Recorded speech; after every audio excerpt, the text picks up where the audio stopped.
दोघं म्हणा ना.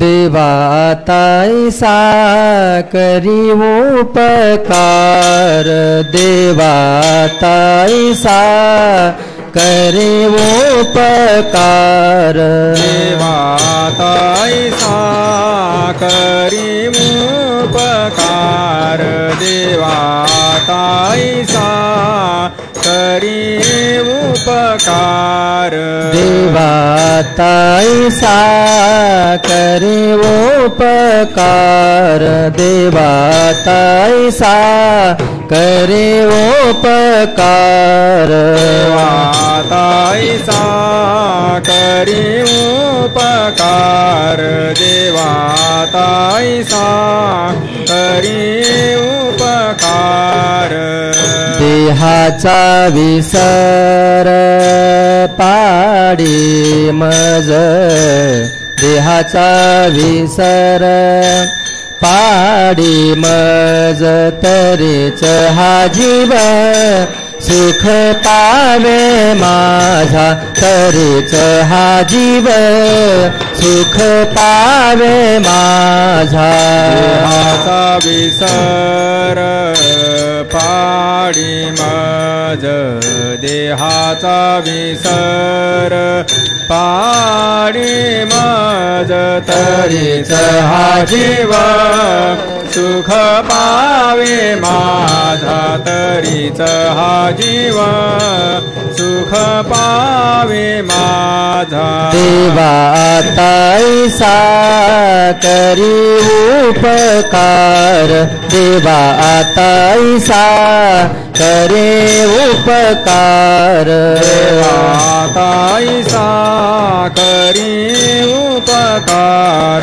देवा ताईसा करी उपकार, देहाचा विसर पाडी मज, देहाचा विसर पाडी मज, तरीच हा जीव सुख पावे माझा, तरीच हा जीव सुख पावे माझा, देहाचा विसर पाडी मज, देहाचा विसर पाडी मज, तरीच हा जीव सुख पावे माझा, तरीच हा जीव सुख पावे माझा, परदेशी राजा कळो आले,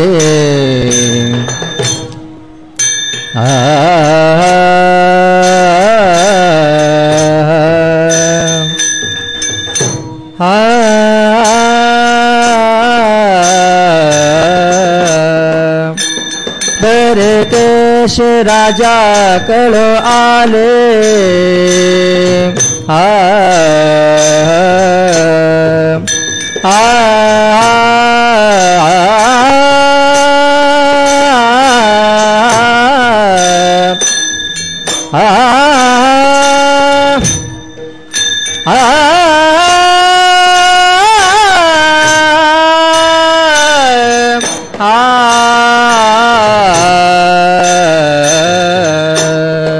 बरकेश राजा कळो आले, बरकेश राजा कळो आले, तरीच हा जीव सुख पावे माझा, तरीच हा जीव सुख पावे माझा, बरकेश राजा कळो आले,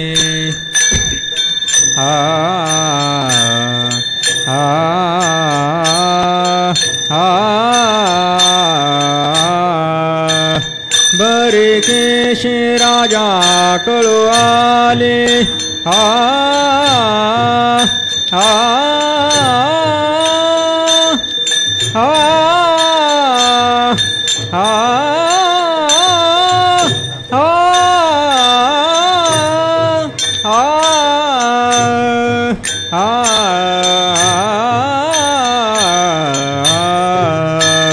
बरे केशी राजा कळो आले बरे केशी राजा कळो आले तरीच हा जीव सुख पावे माझा तरीच हा जीव सुख पावे माझा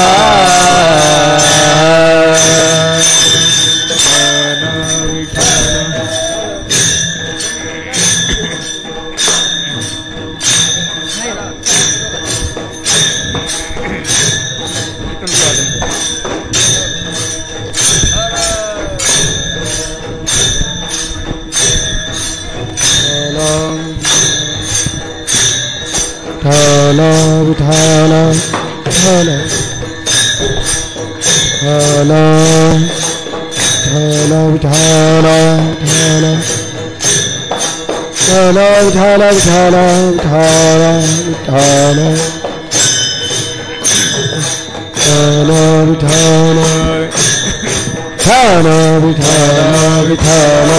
विठाला विठाला विठाला विठाला पुंडलीक वरदा हरि विठ्ठल श्री ज्ञानदेव तुकाराम पंढरीनाथ भगवान माऊली ज्ञानेश्वर महाराज जगद्गुरु तुकाराम महाराज की सद्गुरु जोग महाराज की विठाला विठाला विठाला विठाला विठाला विठाला विठाला विठाला विठाला विठाला विठाला विठाला विठाला विठाला विठाला विठाला विठाला विठाला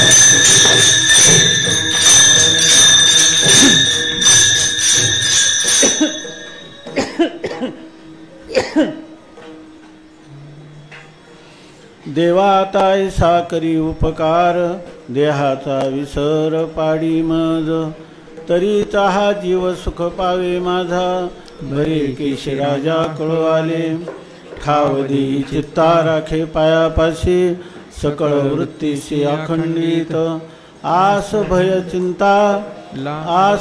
चिंता लज्जा काम क्रोध तोडावा संबंध यांचा माझा मागणी ते कहेचे आहे आता नाममुखी संत संग दे तुका म्हणे नको वर पंग देवा तुका म्हणे नको वर पंग देवा घ्यावी माझी सेवा भाव शुद्ध तरीच हा जीव सुख पावे माझा बरे केश राजा कळो आले पांडुरंगा करू प्रथम नमन पांडुरंगा करू प्रथम नमन पांडुरंगा करू प्रथम नमन पांडुरंगा करू प्रथम नमन चरणा संतांची विसरे चरणा संताची विसरे चरणा संताची त्यांच्या कृपादाने कथेचा विस्तार कृपादानी कथेचा विस्तार कृपादाने कथेचा विस्तार कृपादानी कथेचा विस्तार बाबाजी सद्गुरुदास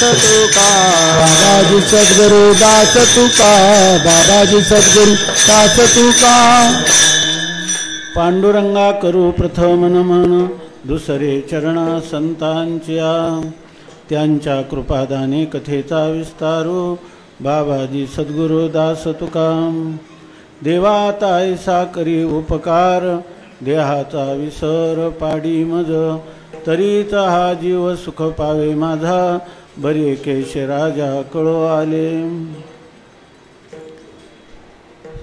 संत सम्राट भगवान ज्ञानोबाराय माऊली वैराग्य रागरसिक जगद्गुरु संत शिरोमणी श्री तुकोबाराय शांती ब्रह्म श्री संत एकनाथ महाराज महाराष्ट्रातील सर्व संतांची मांदियाळी वारकरी संप्रदायाचं परम आराध्य दैवत श्री पांडुरंग परमात्मा ह्या सर्वांच्या अलौकिक अकारण करून अद्भुत असीम अपूर्व अहेतुकी अशा दयेमुळं अनुग्रहामुळं तुम्ही आम्ही सर्व या चैत्र मासाच्या पावन पर्वामध्ये उत्तम हा चैत्र मास ऋतू वसंताचा दिवस असं ज्या पावन पर्वकालाचं वर्णन केलेलं आहे.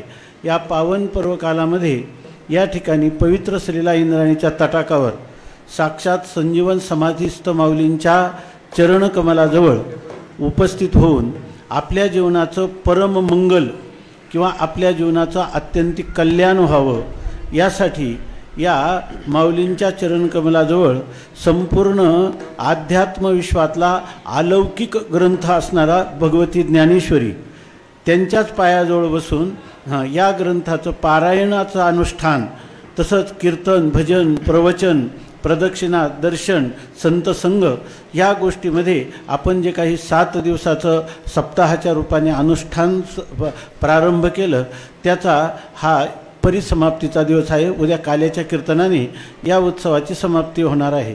तेव्हा हे जे 7 दिवसाचं अनुष्ठान आहे करायचं, त्याच्यासाठी भगवान माऊलींनी त्यांच्या चरणाजवळ आपण आलो नाहीत, त्यांनी आपल्याला आणलं, आपल्याकडून हे अनुष्ठान करून घेतलं. आणि ही काही सामान्य गोष्ट नाही.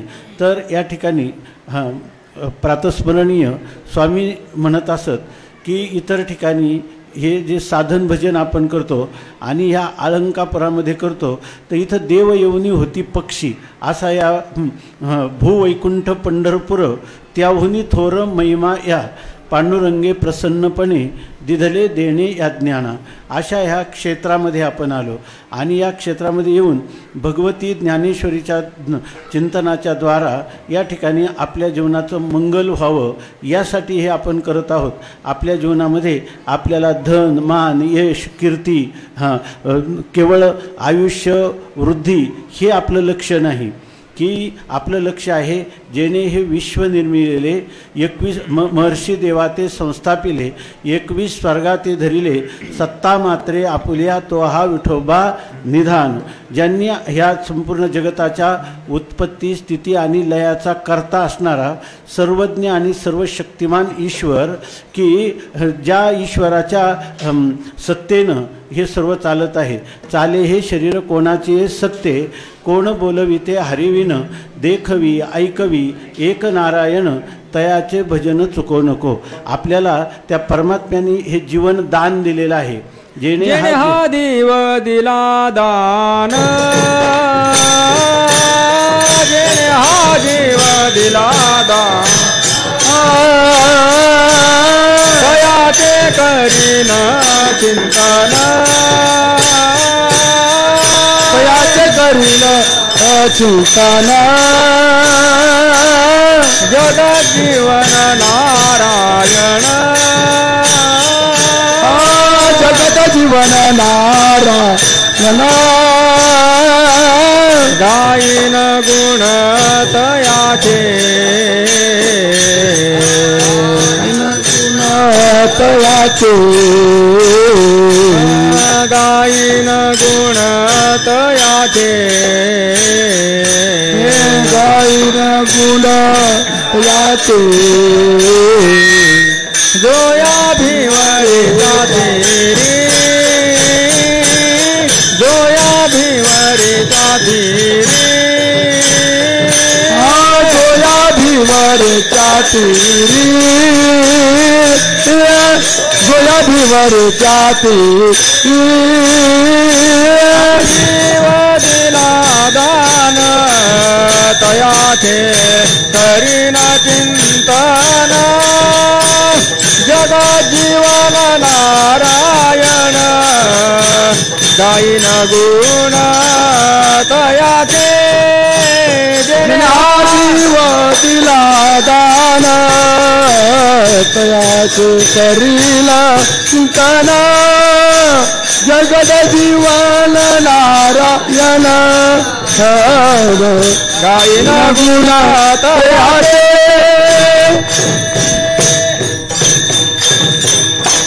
जेणे हा जीव दिला दान, तयाचे करीन चिंतन, जगत जीवन नारायण, गायीन गुण तयाचे, जोया भिवरेच्या थिरी, कट धरोनिया करी, पाऊले समची साजिरी, अंतरी धरोणी राहीन, याप्रमाणे आपल्याला अशा प्रकारची सद्बुद्धी भगवान माऊलींनी दिली आणि आपण त्यांच्या ह्या पावन क्षेत्रामध्ये, हे क्षेत्र शब्दाचा अर्थ आहे क्षतात रायते इति क्षेत्रः, आपल्या जीवनामध्ये जे आध्यात्मिक म्हणजे शारीरिक किंवा मानसिक दुःख येतात, आधी भौतिक म्हणजे दुसरे विंचू सर्प वाघ शत्रू यापासून जे आपल्याला दुःख होतात, किंवा दुष्काळ अतिवृष्टी महापूर उल्कापात करोनासारख्या व्याधींच्या साथी याच्यामुळे जे दुःख होतं त्याला अधिदैविक दुःख असं म्हणतात.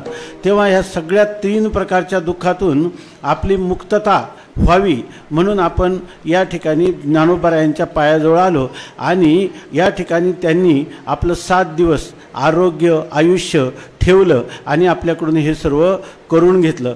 शिवाय यामध्ये ह्या सगळ्या क्षतात रायते, ह्या सगळ्या आघातापासून जे आपले मुक्तता करतं, त्या आघातापासून आपल्याला दूर ठेवतं, असं जे आहे त्याला म्हणतात क्षेत्र.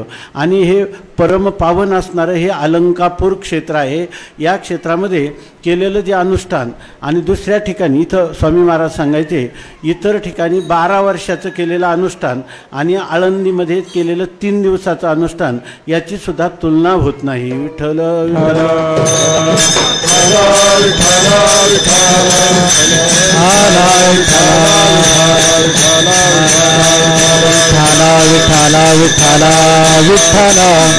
आपल्या वारकरी संप्रदायाचा साधारणपणे खरा अंतरंग अशा प्रकारचा एक दंडक आहे.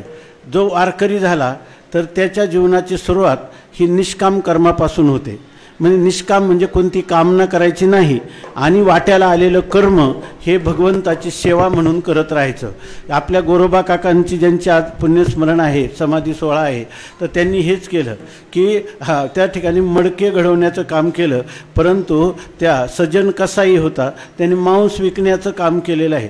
सगळ्या संतांनी गृहस्थाश्रमामध्ये आपल्याला वाट्याला आलेली कर्म केली, ती ईश्वर समर्पण केली. इतकं केलं की नरहरी सोनारा घडू फुंकू लागे अशा प्रकारची स्थिती आहे. माळ्या साव त्यास खुरपू लागे अशा प्रकारचं सजन मास कवसाया विकू लागे मांस अशा प्रकारची सर्वच्या सर्व कार्य ह्या भगवंतानी संतांची केलेली आहेत. या ठिकाणी मुलं उठविले कुंभाराचे अशी स्थिती आहे. या ठिकाणी हे सर्व करत असताना त्यांनी आपली भगवत भक्ती करत असताना भगवंताच्यापासून कोणत्याही प्रकारची अपेक्षा केली नाही. आपल्या कर्मापासूनही ह्या कर्माचा मी करणार आहे असा अभिमान धरला नाही. अमुक एक कर्माचं अमुक एक फल पाहिजे हेही अपेक्षा केली नाही. केवळ ईश्वर समर्पण बुद्धीनं तया सर्वात्मका ईश्वरा स्वकर्म कुसुमांची वीरा पूजा केलिया भोया अपारा तोषा लागी मग तिये पूजे रिझलेनी आत्मराजे वैराग्य सिद्धी देजे पसाय तया. ही वैराग्य सिद्धी मोक्ष सिद्धी गुरुप्राप्ती सिद्धी ह्या समाधान सिद्धी या सर्व सिद्धी ह्या निष्काम कर्म करणाऱ्याला निष्काम उपासना भक्ती करणाऱ्याला अनुक्रमाने क्रममुक्तीच्या मार्गामध्ये प्राप्त होत असतात. आणि आपल्याला या ठिकाणी आपण आलो आणि त्या प्रकाराने हे अनुष्ठान आपण केलं. याच्यामध्ये कोणत्याही कर्म ह्याच्यापासून कोणतीही कामना किंवा इच्छा न करता केवळ आपल्याला भगवत प्राप्ती व्हावी. मनुष्य देह दिलाय भगवत प्राप्तीसाठी, तेव्हा भगवत प्राप्तीची इच्छा करणं हे काही इच्छा नाही. पण बाकीच्या सगळ्या ज्या इच्छा आहेत त्या सगळ्या इच्छा एक तर त्याची फळं मिळवण्याचं आपल्या हातात नाही. आपण कर्म करण्यात स्वतंत्र आहे, फलभोगामध्ये परतंत्र आहेत. म्हणून या ठिकाणी आपण ती कर्म करायची, ती ईश्वराची सेवा म्हणून करायची आणि त्याच्या मोबदल्यात आपल्याला आपल्या अंतःकरण शुद्ध होतं. आपल्या असणाऱ्या निषिद्ध कर्म करण्याच्या वासना ह्या निष्काम कर्माने आणि ह्या निष्काम भक्तीनं संपूर्ण नष्ट होऊन त्या ठिकाणी आपलं अंतःकरण जे आहे ते पापवासनेपासून निर्मुक्त होतं, शुद्ध होतं. आरशामध्ये जसं आपलं चेहरा पाहायचा तर स्वच्छ आरसा असेल तर आपल्याला स्पष्ट दिसतो, तसं ह्या निष्काम कर्म किंवा निष्काम उपासना आपल्या संतांनी जशी केली त्यांचेच आपण काय आहोत, पायिक आहोत. त्यांचंच आपण अनुसरण करणार आहोत की संत ज्या वाटेने गेले त्याच वाटेने मार्ग दावून गेले आधी तेणीचे पंथे चालो जाता तेणीचे तिनेची पंथे चालो जाता तिनेची पंथे चालो जाता तिनेची पंथे चालो जाता तिनेची पंथे चालो जाता तिनेची पंथे चालो जाता तिनेची पंथे चालो जाता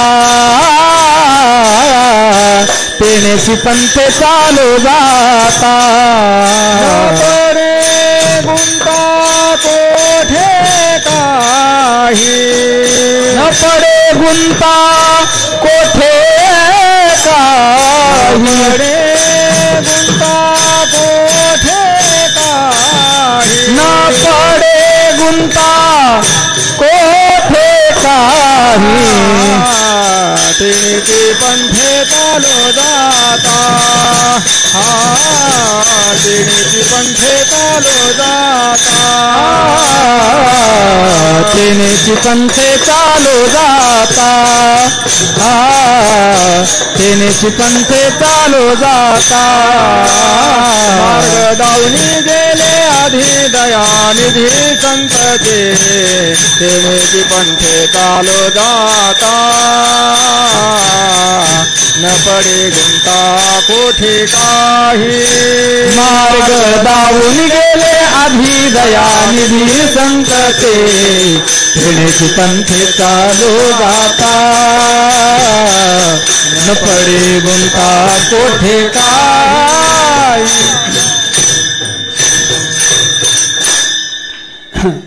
कित्येक शतक मैल शेकडो मैल दूर असणाऱ्या बुलढाणा परिसरात येऊन माऊलींनी आपल्याला आपल्या कुशीत ठेवलं.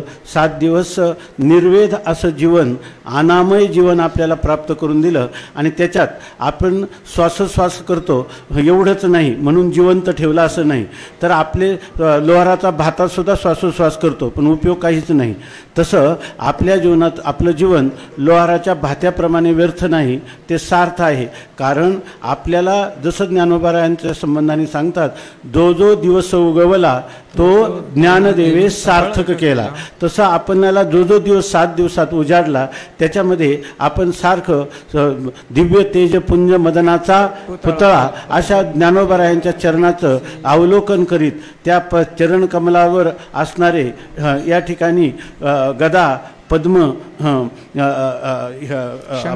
शंख चक्र याचं अवलोकन करीत या ठिकाणी ज्ञानोबाराय आपल्याकडे कृपादृष्टीनं पाहतात. अशा प्रकारचं ज्ञानोबारायांचं ध्यान चिंतन करीत आपण हे ज्ञानेश्वरीचं पारायण आपल्याकडून घडलेलं आहे. म्हणून आपल्या हे जीवनातले परम भाग्याचे क्षण आहेत आणि ते क्षण आपल्या प्रयत्नाने झाले नाही, ते माऊलींनी आपल्याला योग आणला आहे असा याचा अर्थ. विठ्ठल विठ्ठला विठ्ठला विठ्ठला विठ्ठला विठ्ठला विठ्ठला विठ्ठला विठ्ठला विठ्ठला. आपलं चिंतन हे चाललं होतं की आजचा दिवस जो आहे तो जागरणाचा आहे. साधारणपणे मागणी परक अभंग या कीर्तनामध्ये घ्यावा असा अलिखित वारकरी संप्रदायाचा दंडक आहे. त्याप्रमाणे आपल्याकडं जगद्गुरु तुकोबारायांचा मागणीपर प्रकरणातला देवाकडं मागणी करणारा, प्रार्थना करणारा असा हा अभंग आपल्यापुढं वाचून दाखवला. वास्तविक आत्ताच सांगितलं की निष्काम कर्म, निष्काम भक्तिप्रेम इथपासून जीवनाची सुरुवात आहे आणि त्याचा शेवट इथं झाला पाहिजे. नैष्कर्म्य दशा त्याला म्हणतात की ज्याच्यामध्ये काम नाही झालो पाही रिकामा. या ठिकाणी मला जीवनामध्ये आता काही मिळवायचं नाही. न मे कर्तव्यम विद्यते क्वचित, मला काही कर्तव्य राहिलेलं नाही. या ठिकाणी माझं जीवन जे आहे ते पूर्णपणे सार्थकी लागलं आहे असं मरणाच्या एक क्षणभर तरी मनुष्याला वाटलं पाहिजे. म्हणजे आता त्याच्या जीवनाचा, आध्यात्मिक जीवनाचा प्रवास संपला आणि याच्यासाठी हे मनुष्य शरीर दिलेलं आहे. तेव्हा आता 7 दिवस आपण जी सेवा केली त्या सेवेमध्ये तर आपली मागणीची काही नाहीच आहे. आपले असणारे पूर्वसुरी तुकाराम महाराज, नाथ महाराज, ज्ञानोबाराय संत कोणा देवाकडे काही मागत नाहीत. काही मागणी हे आम्हा अनुचित, वडिलांची रीत जाणत असो, आम्हाला काहीच नको. इतकंच नाही तर तुकाराम महाराज तर या बाबतीत म्हणतात, देवा तुझी भेट झाली नाही तरी चालेल. आम्हाला बरवा अंगी राहे भाव आणि तंग तोची जाना देव, यासाठी सांगतात तुकाराम महाराज की देवा करावे चिंतन तेचे बरवे न भेटून, तेचे बरवे न भेटून, तेचे बरे न भेटून. करावे चिंतन हेची बरवे आहे तुला, हेची बरवे आहे मन, हेची बरवे आहे मन.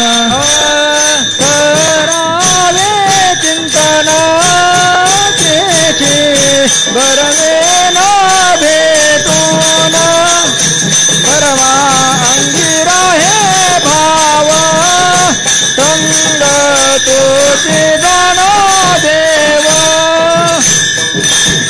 करावे चिंतन हेची बरवे राहे मन, भाव तोचे जाणो देव.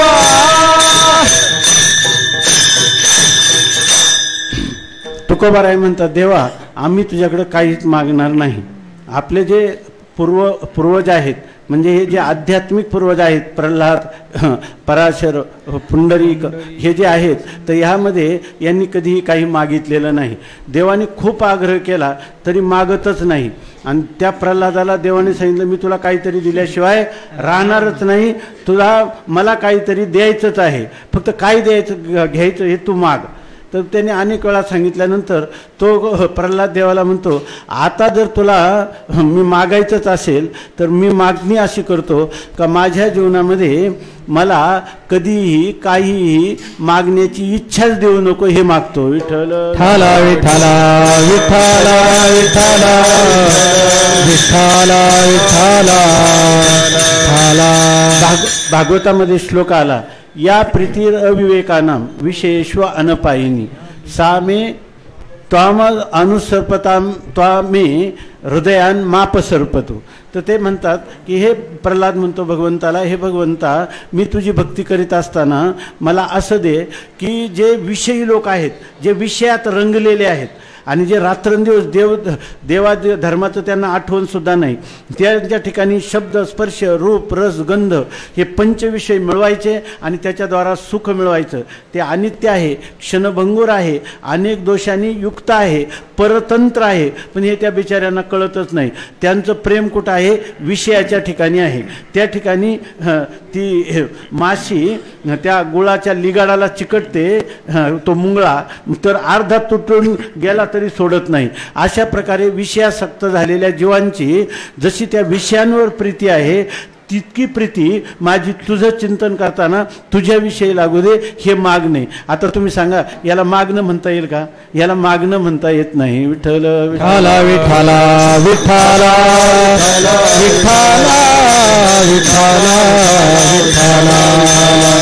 विठ्ठला विठ्ठला. पतिव्रता स्त्री जे आहे जशी आपल्या पतीशिवाय कोणाकडूनही काही इच्छा करीत नाही, ती कोणाची स्तुती करत नाही. पतिव्रता नेने अनेकांची स्तुती सर्व भावे पती ध्यानी मनी. अशा प्रकारे आपल्याला आपल्या जीवनामध्ये परमात्मा सोडून दुसरा कोणताच विषय नसावा.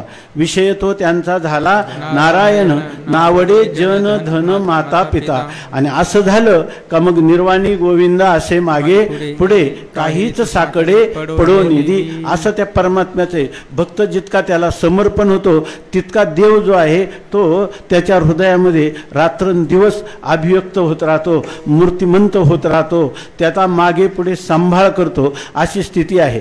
तेव्हा या ठिकाणी जगद्गुरु तुकोबारायांना हे मागणं काहीच नको. तसा वारकरी जो आहे तो काहीच मागत नाही आणि जीवनामध्ये त्याची मागत तर नाहीत, पण त्याला जीवनात जे प्राप्त झालं आणि त्याला जर शेवटी भगवंतानी संतांनी कोणी विचारलं तुम्हाला काय पाहिजे तर तो म्हणतो कृतकृत्य झालो, इच्छा केले ते पावलो, काम नाही झालो पाहि रिकामा, फावल्या त्या करू चेष्टा निश्चळ द्रष्टा बैसोनी. अशा प्रकारचं मनुष्याच्या जीवनामध्ये नाहीतर कायम हावहाव, हे राहिलं ते राहिलं.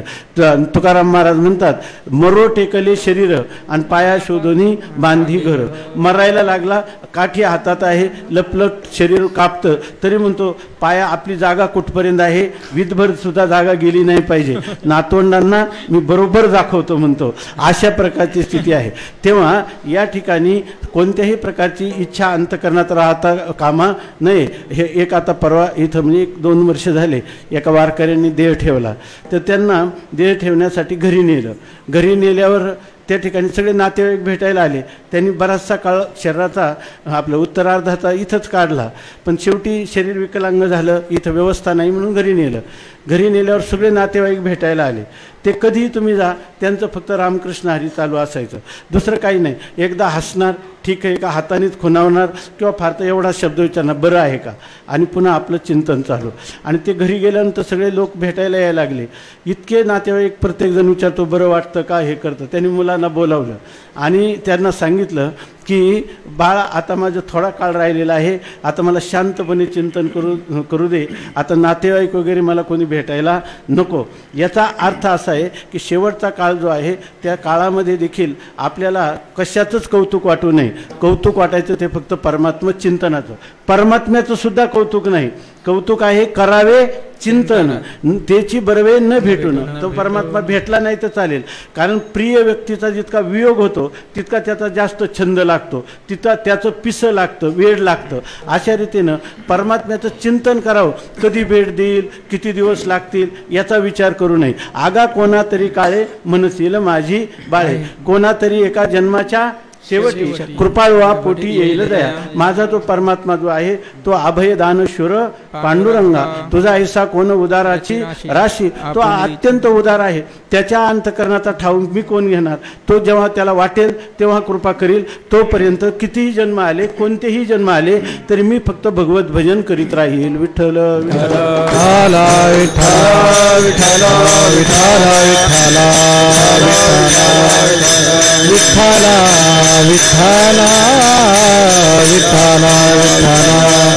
विठ्ठला विठ्ठला विठ्ठला. अशा प्रकाराने ह्या संप्रदायात आपण जन्मलेला आहोत. माणसाच्या जीवनामध्ये स्वामी महाराज सांगायचे, त्याला कोणीतरी एक इष्ट संत जीवनात असला पाहिजे, एक इष्ट मंत्र असला पाहिजे, एक इष्ट ग्रंथ असला पाहिजे, एक इष्ट गुरु त्याच्या जीवनात असला पाहिजे आणि एक इष्ट क्षेत्र त्याला असलं पाहिजे. आता आळंदी पंढरीसारख्या क्षेत्राचे आपण वारकरी आहोत. भगवती ज्ञानेश्वरीसारखा ग्रंथ आपल्याला आहे, रामकृष्ण हरीसारखा मंत्र आहे, पांडुरंगासारखं इष्ट दैवत आहे. आपल्या भाग्याला पार नाही. विठ्ठल विठ्ठला विठ्ठला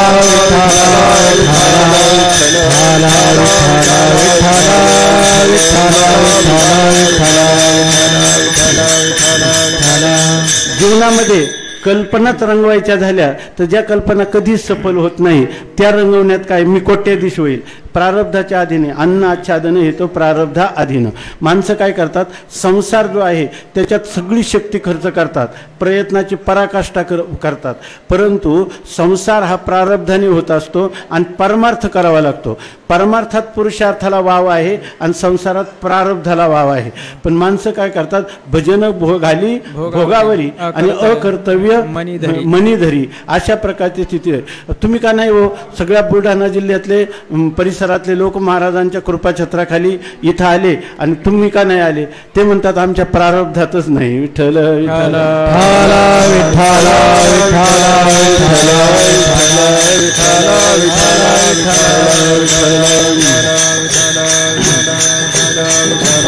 म्हणून आपण आपल्या जीवनामध्ये अशा प्रकारची भगवत भक्ती, संतांची सेवा, भगवंत नामस्मरण, कीर्तनादी, प्रवचनादी श्रवण, ह्या आपल्या जीवनाचा खरा स्थायी भाव असला पाहिजे. या ठिकाणी जे जे काय आपल्याला वेळ मिळतो तो वेळ भगवत भजनात जर घालवला तर जरी आपल्याला शरीर आहे, आता उद्या लोक सगळे आपण जाणार. स्वामी महाराज नेहमी एखादा सप्ताह झाला की लोक यायचे आश्रमात आणि जाताना लोक म्हणायचे की आत्तापर्यंत आम्हाला 8 दिवस कुठे गेले ते कळलं नाही, पण आता मात्र आम्हाला जायचं. तर आमच्या अंतकरणात खळबळ माजलेली आहे, आम्हाला एकदम उदासीन वाटत आहे. का बरं, तर या ठिकाणी आम्ही आळंदीत होतो तेव्हा आम्हाला कधी घराची आठवणसुद्धा आली नाही. पण आता घराकडे जायचं म्हटलं की तिथं काय आहे, ज्या अर्थी तुकाराम महाराज म्हणतात बहुत जाचलो संसारे माया मोह जाळाच्या विखारे, किंवा म्हणून रुसलो संसारा सर्प हा विखार पांढरा, तुझशी अंतर रे दातारा या दावेदारा निमित्त. अशा प्रकारची स्थिती आहे. येणीमध्ये भोगविल्या खानी नसता छंद लाविला मनी, माजलो मी माझे भ्रमणी झाली बोडणी विटंबना. असा हा संसार. आणि त्या संसार दुःखात जायचं आम्हाला जरा कसंसं तरीच वाटतं. स्वामी महाराज म्हणायचे, अरे तुमचं शरीर संसारात जाईल, पण त्या गोपींचं सगळं शरीर संसारातच होतं, परंतु मन हे गोविंदी आणि देह काम करियो. मन परमात्म्याला लागतं. परमात्मा हा चित्त चोर आहे, तो वित्त चोर नाही.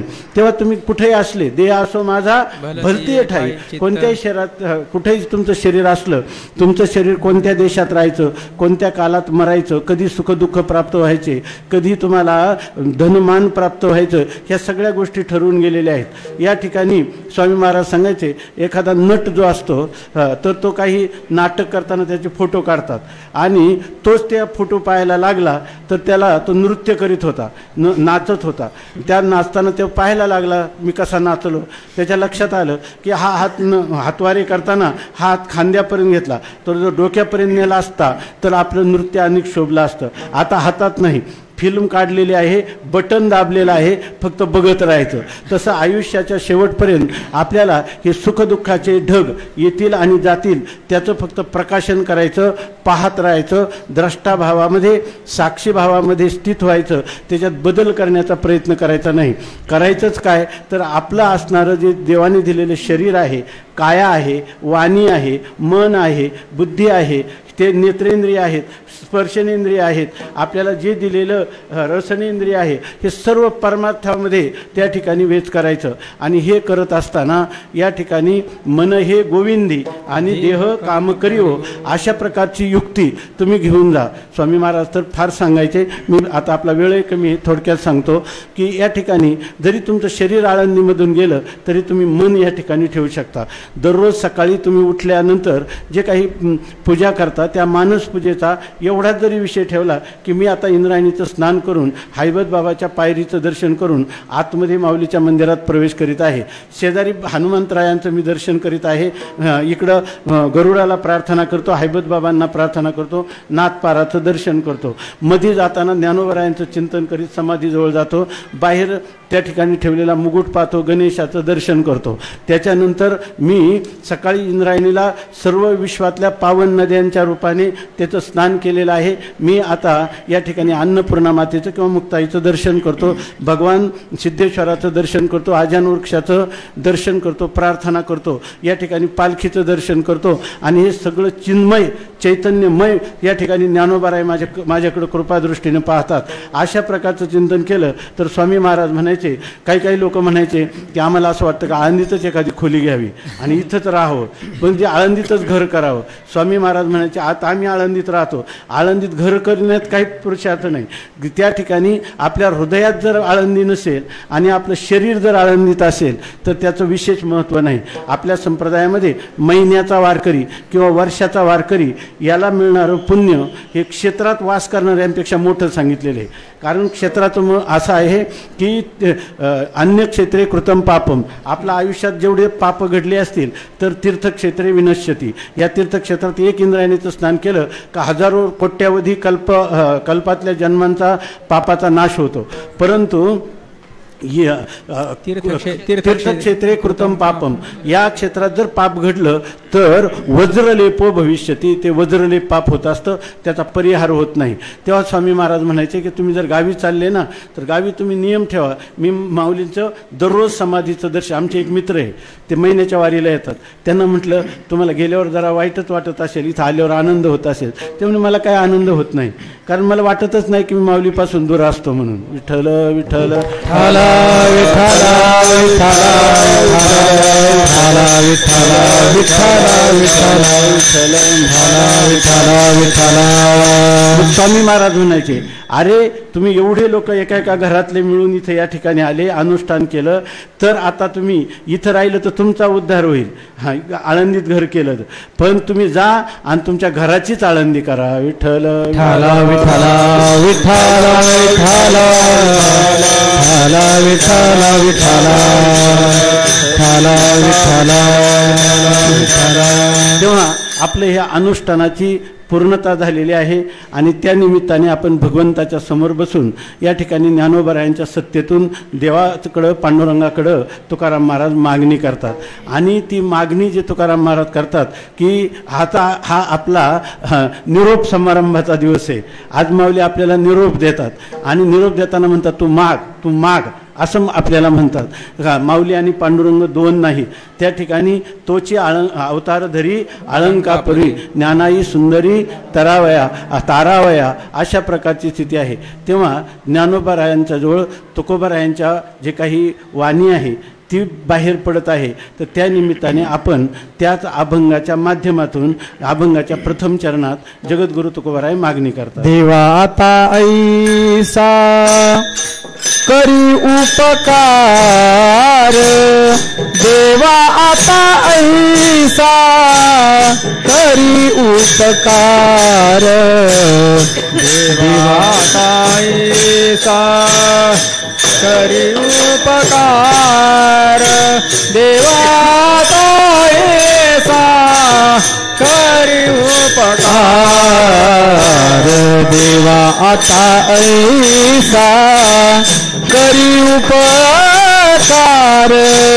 देवा आता ऐसा करी उपकार, देवा आता ऐसा करी उपकार, देवा आता ऐसा करी उपकार, देहाचा विसर पाडी मज, देहाचा विसर पाडी मज, देहाचा विसर पाडी मज, देहाचा विसर पाडी मज, देहाचा विसर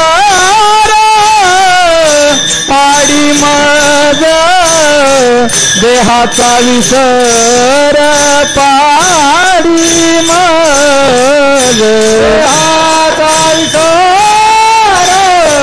पाडी मज, देहाचा विसर पाडी मज, तरी सहा जीव सुख पावे माझा, तरी सहा जीव सुख पावे माझा, तरी सहा जीव सुख पावे माझा, तरी सहा जीव सुख पावे माझा, तरी सहा जीव सुख पावे माझा, तरी सहा जीव सुख पावे माझा, तरी सहा जीव सुख पावे माझा, तरी सहा जीव सुख पावे माझा.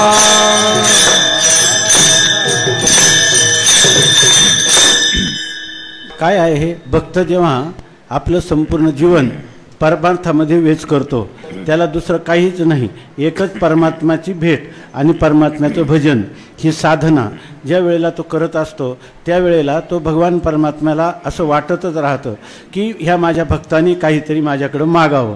आणि अशा वेळेला जगद्गुरु तुकोबारायांनी आपल्या आयुष्याचंच नाव ठेवलेलं आहे भक्तिप्रेम, आपल्या जीवनाचा स्थायी भाव केलेला आहे भक्ती.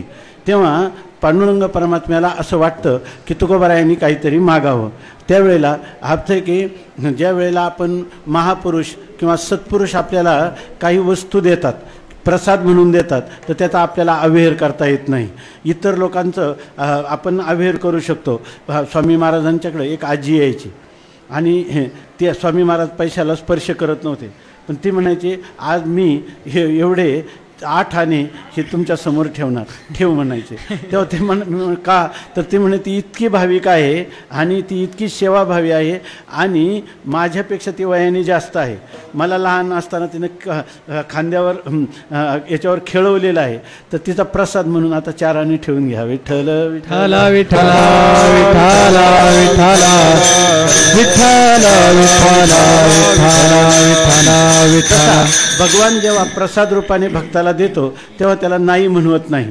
आणि अशा वेळेला तो जी प्रार्थना करतो, देवा हे देवा आता म्हणजे याचा अर्थ आहे आता म्हणजे पहिलं काही घडलेलं आहे त्यानंतर.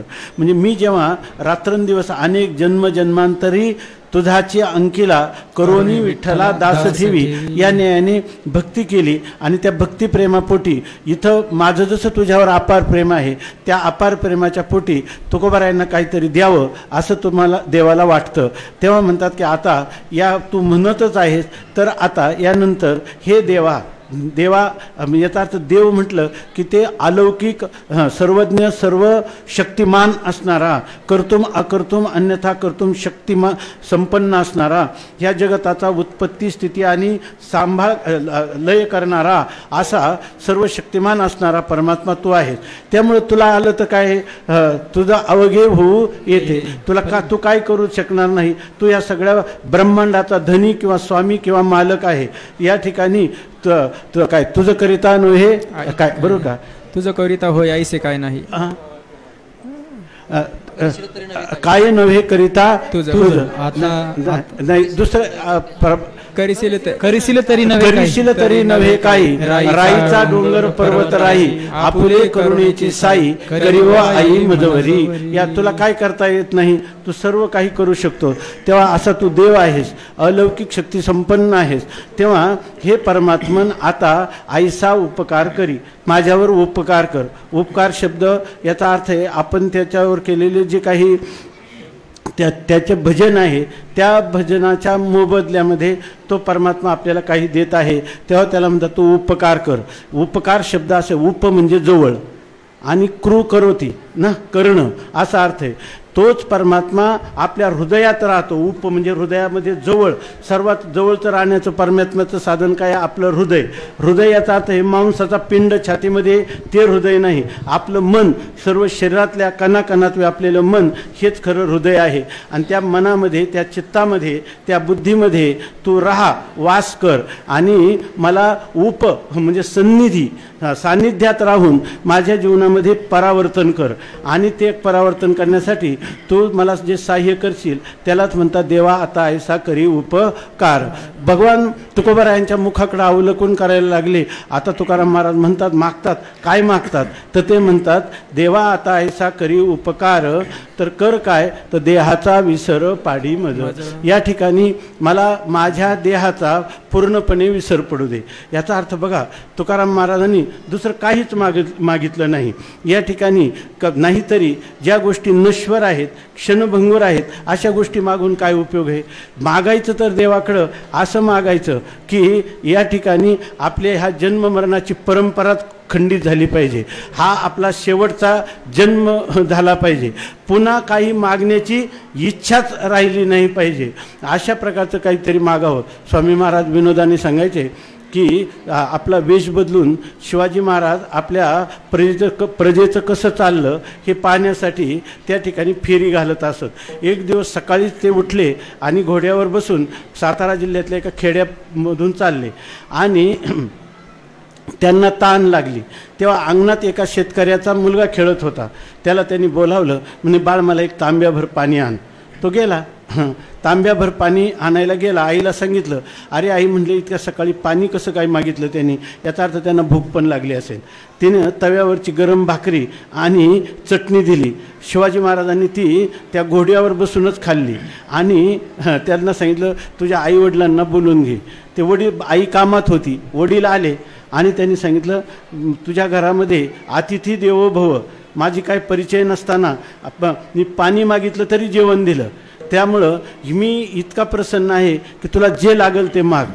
तर त्यांनी सांगितलं, स्वामी महाराज विनोदाने सांगायचं, ते म्हणे काही लागत नाही, आम्ही एकदम सुखी आहे, आम्हाला काही लागत नाही, पण माझं काय झालं आहे, तंबाखूबरोबर खाण्याचा चुना संपला आहे. तेव्हा का तिकडच्या साताऱ्याची भाषा आहे, वाईत चुना दे म्हणे. असं सांगतं. म्हणून आजही सांगतात की त्या सांगली की सातारा जिल्हा आहे, तर त्या जिल्ह्यामध्ये त्या गावाचंच नाव चुनेगाव दिले. विठ्ठल विठ्ठल विठ्ठल विठ्ठल विठ्ठल विठ्ठल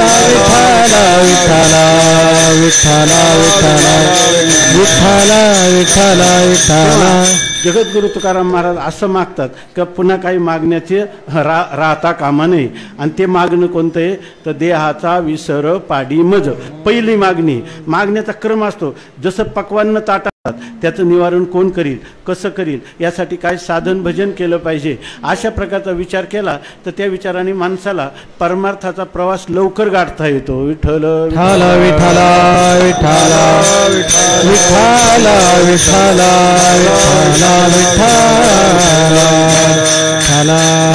विठ्ठल पहा, तुकोबाराय सांगतात, देहाचा विसर पाडी मज. मला ह्या देहाचा विसर पडू द्या. आपल्या लोकांना देहाचा विसर पडावा असं नाही वाटत आपल्याला. रात्री झोपतानाच लहान मुलगा अभ्यास करता करता झोप येते त्याला, आणि तो आईला म्हणतो, आई मला लवकर उठव. वास्तविक झोपेमध्ये अभ्यासाची काही गरज जाणीव तरी आहे का? नाही. पण आनंद किती आहे, परंतु तो आनंद नको, पण मला उठव. म्हणजे माणसाला इतका भ्रमात अनादी काळापासून पडलेला आहे की त्याला या ठिकाणी भ्रमात्मक सुख हेच शाश्वत सुख वाटतं. विठ्ठल विठ्ठल विठ्ठल विठ्ठल विठ्ठल